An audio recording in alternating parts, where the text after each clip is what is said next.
تو اس کو سمجھ تو صحیح بھائی، یاد رکھیں اور غور کریں، ماں اور باپ۔ اور پھر یہ بھی سن لیں، نبی پاک صلی اللہ تعالی علیہ وآلہ وسلم نے ماں باپ کے لیے فرمایا ہما جنتک و نارک، یہی تیری جنت ہے اور یہی تیرے لیے جہنم ہے۔ اگر یہ راضی ہو گئے تو تیرے لیے جنت ہے، ناراض ہو گئے تو چاہے تو ایک 100 پیر کے مزار پہ حاضری دے آ، لیکن جب تک ابا راضی نہیں اتنی دیر تک اللہ راضی۔ یہ حدیث پاک ہے، حضور نے فرمایا جس کے والد راضی اس کا اللہ راضی، اور جس کا باپ ناراض اس کا اللہ۔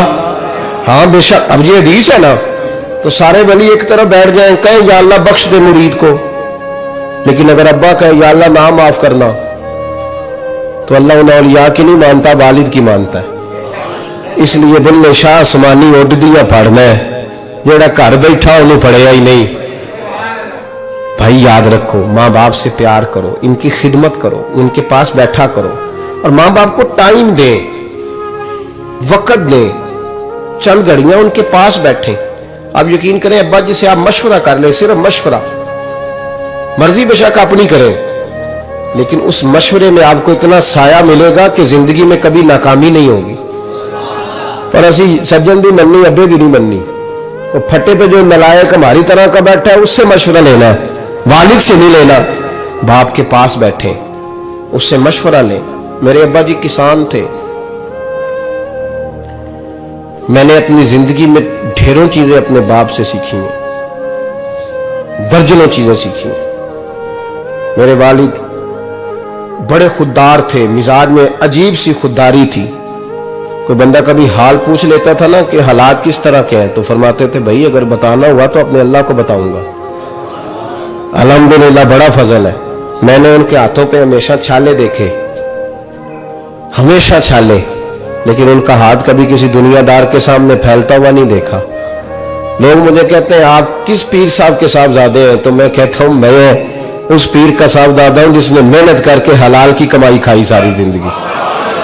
یہ لوگ پیر نہیں ہوتے، یہ مرشد نہیں ہوتے، اور میں نے درجنوں چیزیں سیکھی ان سے۔ تو سیکھنے تو بیٹھ، تجھے ہزاروں چیزیں ملیں گی۔